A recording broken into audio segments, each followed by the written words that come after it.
আমি কি কথা মাত্র শুরু করলাম? হ্যাঁ, মাত্র শুরু হ্যাঁ, করলেন। গত ১০ মিনিট যাবৎ আমি কথা বলতেছি।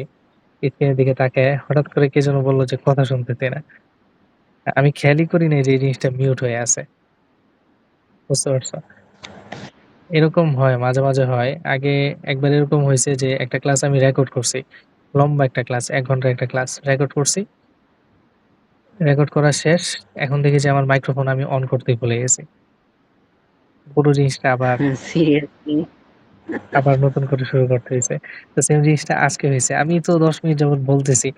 আমার মানে মোটামুটি যা বলার ছিল আমি সব বলে শেষ করে ফেলছি। এখন আমি তোমাদের জাস্ট মতামত নিতেছি। এখন থেকে কেউ অ্যান্সারই করে না।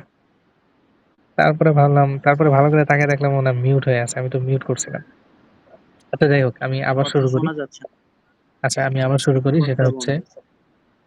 আমাদের আ আমাদের আগামীকালকে হচ্ছে English writing skills exam. Writing skill অনেক কঠিন একটা সাবজেক্ট না। তোমরা রিডিং স্কিল নিয়ে অনেকেই টেনশন করছো। যে যতটুকু লিখতে পারছো আলহামদুলিল্লাহ। পরীক্ষায় একবার যেটা দিয়ে আসছো সেটা নিয়ে কখনো টেনশন করবা না। সেটা নিয়ে টেনশন করলে টেনশন আরো বাড়বে। পরবর্তী পরীক্ষায় সেটার ইফেক্ট পড়বে। সো যতটুকু দিতে পারছো সেটা আলহামদুলিল্লাহ। বাট তুমি নিজেই ভাবো রিডিং স্কিল নিয়ে তুমি যতটা ভয় পাইছো, পরীক্ষার হলে যেয়ে কিন্তু তোমার ঐরকম ভয়টা কাজ করে নাই। এট লিস্ট তুমি যখন পরীক্ষা শেষ করে বের হইতেছো, মেক্সিমাম এর মানে সাথে এই জিনিসটা মিলবে। যে তখন আর তেমন একটা ভয় ছিল না যে এত কবিতা, এত প্যাসেজ কি না কি আসে। কিন্তু পরীক্ষার হল থেকে যখন বের হইছো, পরীক্ষা যখন দিতেছো তখন এত ভয় কাজ করে নাই। তো রিডিং স্কিল এর মতোই হচ্ছে রাইটিং স্কিল এক্সামটা। রিডিং স্কিল পরীক্ষায় তোমাদের অনেকেরই এমন হইছে যে ১ থেকে ১.৫ ঘন্টা আগে তোমরা হল থেকে বের হয়ে গেছো। সব লেখা শেষ। রাইটিং স্কিলটাও সেম। দেখবা যে ১ থেকে ১.৫ ঘন্টা আগে অনেকেই বের হয়ে যাইতেছে। লেখা শেষ। এত বেশি লেখা লাগে না। সো এই ২ টা টপিক বলা যায় একদিক থেকে বলা যায় অনেক সহজ। আবার যেহেতু সিলেবাস নাই, নির্দিষ্ট কোনো সিলেবাস নেই। সো আরেক দিক থেকে বলা যায় কঠিন। তো আগামীকালকের পরীক্ষা ইনশাআল্লাহ কঠিন হবে না, সহজই হবে।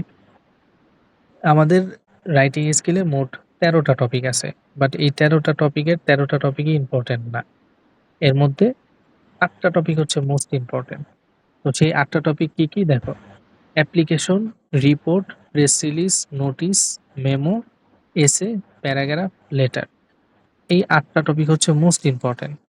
এরপরে একটু কম গুরুত্বপূর্ণ যেগুলো সেগুলো হচ্ছে পোস্টার, ইমেইল, বুক রিভিউ, প্রেজেন্টেশন, মিনিটস মিটিং। যেগুলো নোট আমি আজকে রাতে দিছি। একটু আগে দিছি। অনেকে হয়তো এগুলো দেখেও নাই। এগুলো হচ্ছে একদম নতুন টপিক। আর এগুলো হচ্ছে একটু কম গুরুত্বপূর্ণ। এর মধ্যে তুমি যদি বলো তাহলে বুক রিভিউ, তারপরে হচ্ছে প্রেজেন্টেশন, মিনিটস মিটিং, পোস্টার এগুলো নতুন এড করছে। বিগত বছর এগুলো ছিল না। এগুলো নতুন এড করছে। সো এগুলো একটু কম গুরুত্বপূর্ণ। তো পরীক্ষায় মোট সবচেয়ে বেশি গুরুত্বপূর্ণ সেগুলো হচ্ছে ৮ টা টপিক যেগুলোর নোট আমরা একদম ১ম দিন আর ২য় দিন দিছিলাম। আজকে যেগুলো নোট দিছি, আজকে বিকাল আর সন্ধ্যায় যে নোটগুলো দিছি এগুলো হচ্ছে সবচেয়ে কম গুরুত্বপূর্ণ। তো আ তুমি যখন লাস্ট রিভিশন দিবা তখন তুমি ওই ৮ টা টপিকের রিভিশনটাই দিবা। বাদবাকিগুলো জাস্ট একবার মানে যদি সম্ভব হয় আজকে রাতে এই লাস্টে যেই ৩ টা টপিকের নোট আমি দিলাম, বুক রিভিউ, প্রেজেন্টেশন আর মিনিটস মিটিং এগুলো যদি সম্ভব হয় ঘুমের আগে জাস্ট একবার পড়ে ঘুমায়ে যাবা। ২য় বার আর দেখার দরকার নাই। একবার পড়ে যতটুকু পারো। যদি পরীক্ষায় আসে, আসতেও পারে নাও আসতে পারে। By chance. বাট আমাদের তো এরকম একটু হইলেও প্রিপারেশন নিয়ে যাইতে হবে। যাতে যদি চলে আসে আর কোন উপায় যদি না থাকে, অন্য কিছু যদি আমি না পারি, তারপরেও একটু যাতে লিখতে পারি। এজন্য জাস্ট ঘুমের আগে একবার হচ্ছে পড়বা কোনরকম। আচ্ছা, এখন দেখো আ তোমাদের অনেকের প্রশ্ন ছিল যে হচ্ছে কোন টপিকে আসলে কতটুকু লিখতে হবে? এই জিনিসটা একটু বলে দিতে। আমি সেটা একটু বলে দিই, একটু খেয়াল করে শুইনো। এটা আমরা মোটামুটি সবাই জানি, তারপর আমি বলি। ১ম হচ্ছে অ্যাপ্লিকেশন। অ্যাপ্লিকেশন খুবই গুরুত্বপূর্ণ।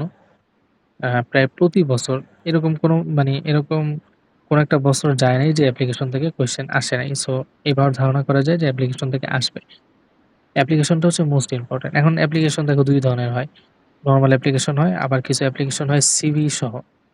তো সিভি সহ যদি অ্যাপ্লিকেশন হয়, তাহলে সিভি লেখতে তোমার হাইয়েস্ট ১.৫ পেজের মতো লাগবে। আর অ্যাপ্লিকেশন ১ পেজ। টোটাল ২.৫ পেজ। আর যদি সিভি না থাকে, এরকম কোনো অ্যাপ্লিকেশন পরীক্ষায় আসছে যেটার সিভি নাই, তাহলে তো ১ পেজে লিখলেই হবে। অ্যাপ্লিকেশন যখনই লিখবা সবসময় খাতার বাম পাশ থেকে লেখা শুরু করবা। শুধু অ্যাপ্লিকেশন যেটা ওই যে 2 থেকে বেস্ট উইশেস এই পর্যন্ত এটা ১ পেজে লেখার চেষ্টা করবা। আর বাদবাকি যে সিভি যদি লিখো, মানে সিভি আলা যদি কোনো অ্যাপ্লিকেশন আসে, তাহলে সিভি লিখতে তোমার যেই কয় পেজ লাগে কোনো সমস্যা নাই। বাট অ্যাপ্লিকেশনটা তুমি ১ পেজের মধ্যেই লিখবা এবং সেটা বাম পাশে লিখবা। বাম পাশ থেকে লেখা শুরু করবা। এই গেল অ্যাপ্লিকেশন। এরপরে রিপোর্ট। রিপোর্ট তোমার লিখতে হবে ২.৫ থেকে ৩ পেজ হাইয়েস্ট। তারপরে প্রেস রিলিজ ২ থেকে ৩ পেজ। এরপরে নোটিস আর মেমো। নোটিস আর মেমো কিন্তু খুব কম লেখা। নোটিস আর মেমো মাত্র ১ পেজ ১ পেজ করে লিখলেই হয়। আর একটু ছোট করে লিখলে দেখা যায় আধা পেজে লেখা হয়ে গেছে। অনেকে ভাবতে পারো যে ১০ মার্কের যদি এটা ১০ মার্কের কোয়েশ্চেন আসে, অনেকে ভাবতে পারো যে ১০ মার্কের কোয়েশ্চেন মাত্র আধা পেজ লিখবো আর একটু বেশি করে লিখি। কোনো দরকার নাই। এই জায়গাটাই ভুল করবা। বেশি লেখার কোনো দরকার নাই। যতটুক পিডিএফ এ আছে যেইভাবে দেখছো, স্ট্রাকচারটা ঠিক যেইভাবে দেখছো এইভাবে লিখবা। নোটিস আর মেমো জাস্ট ১ পেজ। অবশ্যই বক্স হবে। বক্সের মধ্যে লিখতে হবে। এরপরে আছে হচ্ছে এসে, প্যারাগ্রাফ, লেটার। লেটার নিয়ে একটু বলি। লেটারটা ১.৫ থেকে ২ পেজের মধ্যে লিখবা। Highest ২ page. এর বেশি যাওয়া যাবে না। আর অবশ্যই বাম পাশ থেকে লেখা শুরু করবা। একটা প্রিন্সিপাল সবসময় মাথায় রাখবা। এই যে ডান বাম অন্য পেজে গেলে কি সমস্যা হবে কিনা এইসব কোয়েশ্চেন বা এইসব কনফিউশন যেইসব টপিকে তোমার তৈরি হয় সেসব টপিক তুমি সবসময় বাম পাশ থেকে লেখা শুরু করবা। যেকোনো টপিক যে জায়গায় তোমার এরকম একটা কনফিউশন তৈরি হয় যে পরের পেজে যাবো, পরের পেজে গেলে কি সমস্যা হবে কিনা?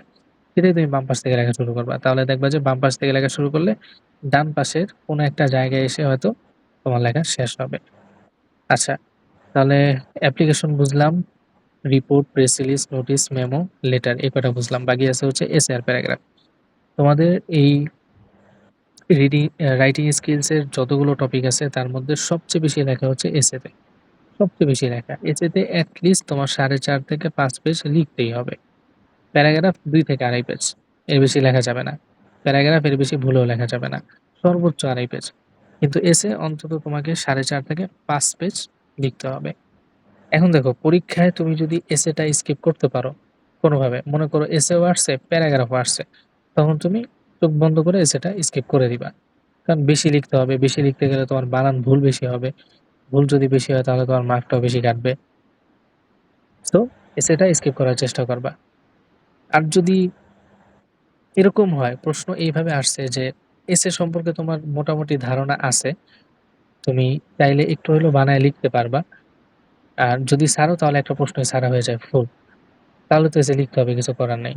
তখন তুমি যে কাজটা করবা সেটা হচ্ছে এসেটা লিখবা একদম সবার শেষে। কারণ যেহেতু বেশি পেজ লিখতে হয়, অনেক বানায় লিখতে হবে, তোমার চিন্তা করতে হবে অনেক বেশি, সময় যাবে অনেক বেশি। এজন্য যদি এসে এক্সামে লিখো তাহলে সবার লাস্টে এটার অ্যান্সারটা করবা। আর প্যারাগ্রাফ সর্বোচ্চ ২.৫ পেজ। আচ্ছা, এগুলো তো আমরা বুঝলাম। এরপরে সবচেয়ে কম গুরুত্বপূর্ণ যে টপিকগুলোর কথা বলছিলাম, পোস্টার, ইমেইল, বুক রিভিউ, প্রেজেন্টেশন, মিডস মিটিং। এই জায়গায় দেখো পোস্টার আর ইমেইল এই ২ টা ১ পেজের মধ্যে লিখতে হবে। ইমেইল তুমি ১ পেজের মধ্যে লিখবা। ইমেইলের যে ফরমেট ২ পেজে যাওয়ার কোনো দরকার নেই। ১ পেজে যদি একটু ছোট করে লেখো তাহলেই তুমি ফুল মার্ক পাবা।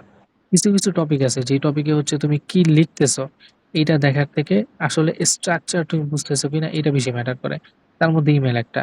ইমেইল, পোস্টার, তারপরে নোটিস, মেমো এই জিনিসগুলা। এই জিনিসগুলায় ২ টা জিনিস দেখা হয়। ১ নাম্বার হচ্ছে স্ট্রাকচার তুমি ঠিক লিখতেছো কিনা।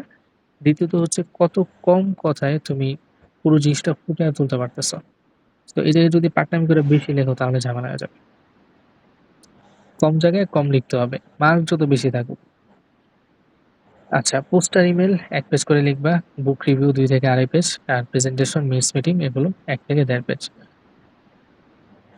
এইভাবেই পরীক্ষার খাতায় লিখবা। এখন অনেকে আমাকে জিজ্ঞাসা করছিলা, আ বলছিলা যে একটা কোয়েশ্চেন প্যাটার্ন দিতে। কোয়েশ্চেন প্যাটার্ন আমি দিতে পারি নাই। কজ হচ্ছে ন্যাশনাল ইউনিভার্সিটি কর্তৃপক্ষ এখনো এটার ডেমো কোয়েশ্চেন দেয় নাই। বাট তুমি যদি আমার YouTube চ্যানেলে যাও নোভিক লিখে তাহলে দেখবা যে রাইটিং স্কিল নিয়ে একটা ক্লাস আছে।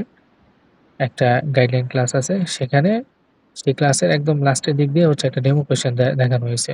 মানে একটা সম্ভাব্য ডেমো কোয়েশ্চেন বাট ওইভাবে যে পরীক্ষায় আসবে বিষয়টা এমন না। আসতে পারে। পরীক্ষায় প্রশ্ন মূলত মানে যদি কনসেপ্টটা জিজ্ঞাসা করো তাহলে ২ ভাবে প্রশ্ন আসবে যেটা অলরেডি তোমরা জানো। একটা হচ্ছে শর্ট কোয়েশ্চেন, আরেকটা হচ্ছে এরকম রাইটিং কনটেন্ট। প্রত্যেকটা পিডিএফ এর লাস্টের দিক দিয়ে আমি শর্ট কোয়েশ্চেন দিয়ে দিছিলাম।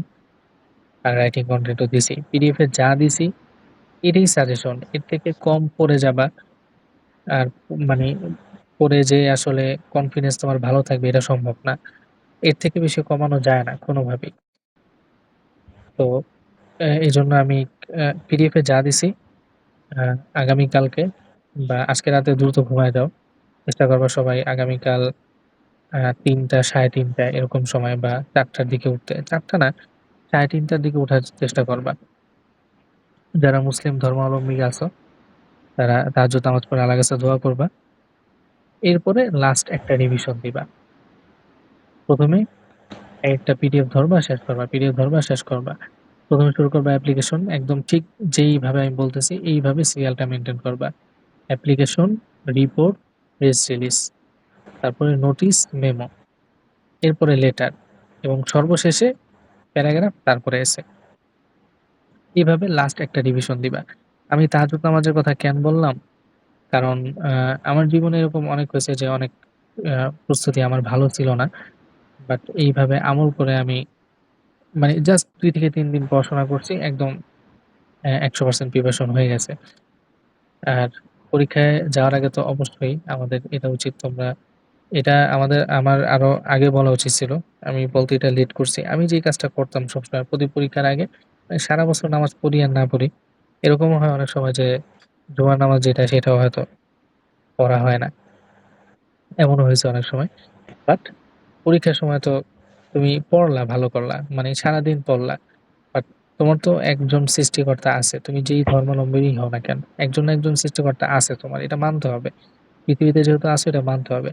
সো তার কাছেও চাইতে হবে। তুমি ১০০% পড়লা বাট তার কাছে একবারও চাইলা না, একবারও নামাজ পড়ে দোয়া করলা না, তাহলে হবে না। আর অন্যদিকে আরেকটা ছেলে ১০০% পড়াশোনা করছে, ও আবার তার সৃষ্টিকর্তার কাছে ১০০% চাইছেও। তাহলে আল্লাহ কি এই বেইমানিটা করবে যে ওকে জিনিসটা কম দিবে, তোমাকে বেশি দিবে? এটা তো আল্লাহ করবে না। যে যেরকম পরিশ্রম করবে সে তেমনই পাবা। তো এখন আসলে এত টেনশন নেওয়ার কোনো দরকার নেই। আমি যে ৮ টা টপিকের কথা বললাম, এই ৮ টা টপিক জাস্ট একটা রিভিশন দিবা। রাতে ঘুমের আগে চেষ্টা করবা জাস্ট কোনরকম একটু আগে যেই পিডিএফ গুলো নোটগুলো দিছি এগুলো জাস্ট একবার একটু দেখার। সো এই টপিক রিলেটেড তোমাদের কারো কোনো কোয়েশ্চেন থাকলে এখন তোমরা আমাকে বলতে পারো।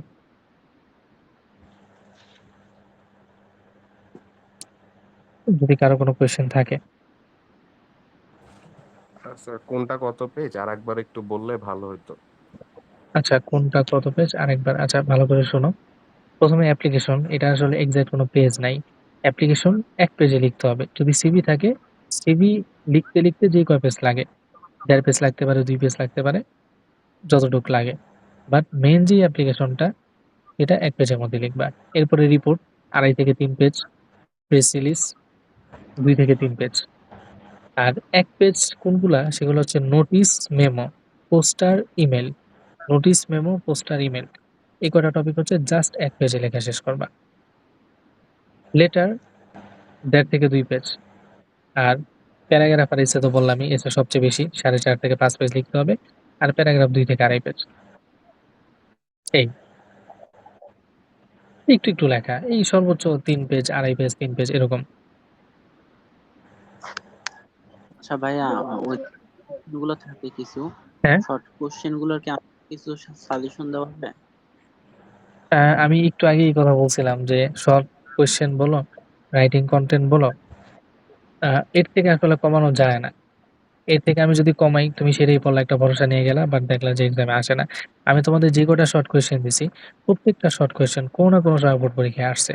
আমি এরকম নতুন কোনো শর্ট কোয়েশ্চেন দেই নাই যেটা আমার মনে হইছে যে পরীক্ষায় আসতে পারে। তো বুঝো আমি কতটা কমানোর চেষ্টা করছি। এর বেশি কমানো যায় না।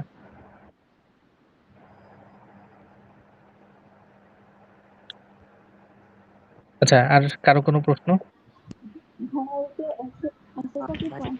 একটু মাইক্রোফোনের কাছে এসে বলো।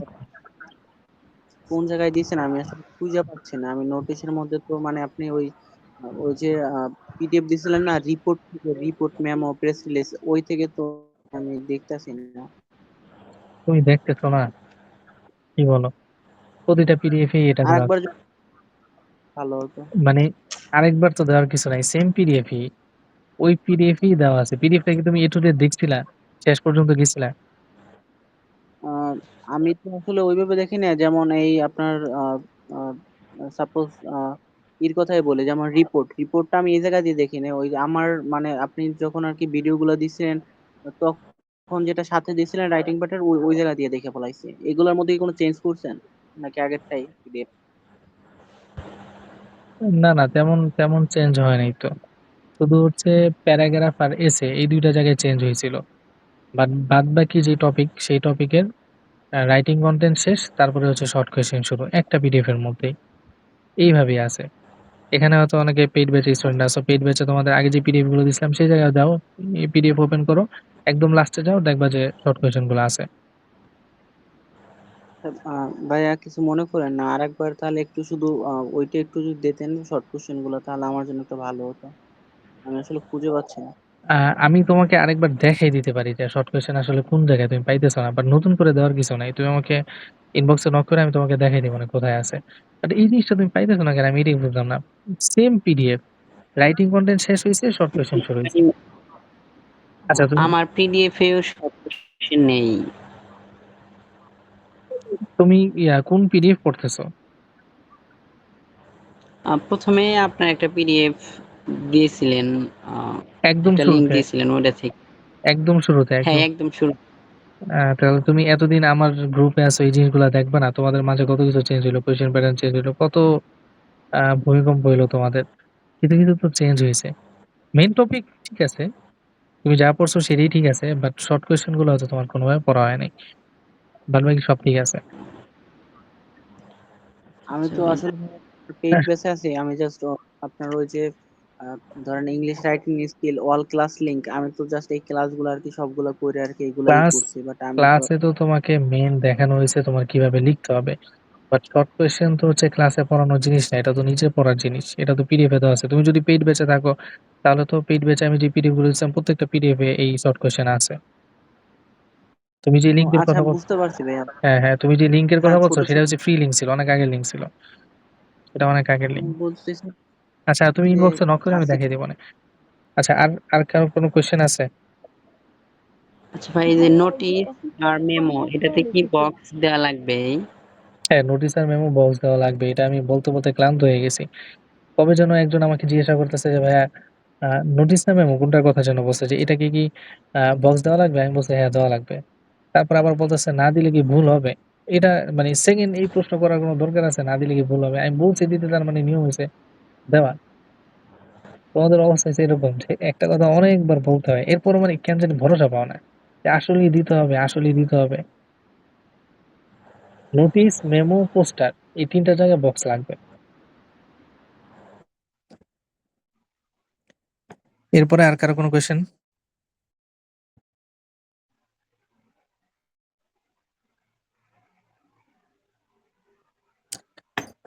তোমাদের যদি কোনো কোয়েশ্চেন থাকে তাহলে আমাকে ইনবক্স কইরো। আর এখন আসলে অত মানে টেনশনের কিছু নাই। একটু আগে যেটা বললাম সেটা হচ্ছে জাস্ট আ রাতে ওই লাস্ট যে ৩ টা পিডিএফ দিছি কোনরকম একটু দেখে উজু করে ঘুমায়ে পড়ো। সকালে একটু দ্রুত উঠে তাহাজ্জুদ নামাজ পড়ে লাস্ট একটা রিভিশন দাও। এরপরে আল্লাহর নাম নিয়ে পরীক্ষা দাও। যা হওয়ার হবে। ঠিক আছে? তাহলে আজকের সেশনটা আমরা এখানেই শেষ করি। আশা করি তোমাদের পরীক্ষা ভালো হবে। আল্লাহ হাফেজ। ইনবক্স করতে ফ্রি হয়েছে